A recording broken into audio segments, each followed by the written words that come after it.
शहर की पुरानी गलियों में स्थित एक सुनसान हवेली में सोफिया नाम की 18 साल की लड़की हाल ही में अपने माता पिता के साथ रहने आई थी।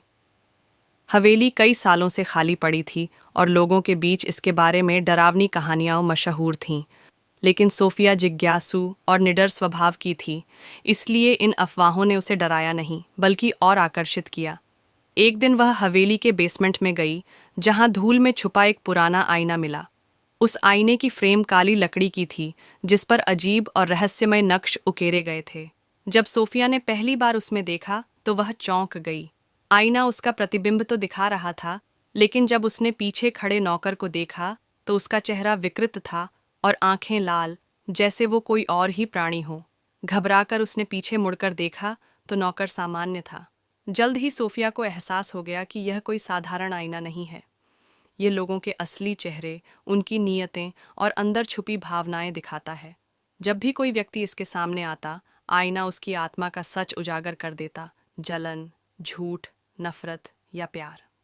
शुरुआत में सोफिया ने इसे केवल देखने समझने के लिए इस्तेमाल किया। उसे पता चला कि उसकी सबसे अच्छी दोस्त जारा, जो उससे हंसकर मिलती थी, असल में उससे ईर्ष्या करती थी। एक शिक्षक जिसे वह ईमानदार समझती थी, रिश्वत लेता था। धीरे धीरे सोफिया इस आईने की आदी हो गई। वह हर किसी के बारे में जानना चाहती थी, लेकिन जल्द ही आईना अपनी कीमत मांगने लगा। जब उसने अपनी माँ का चेहरा देखा तो आईना चुप रहा, कोई प्रतिबिंब नहीं दिखा। उसी रात उसकी माँ बेहोश हो गई और अस्पताल में भर्ती हुई।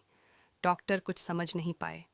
अगले दिन जब सोफिया ने अपने पिता को आईने में देखा तो उसका चेहरा अंधेरे में ढंक गया और आईना अपने आप चटक गया।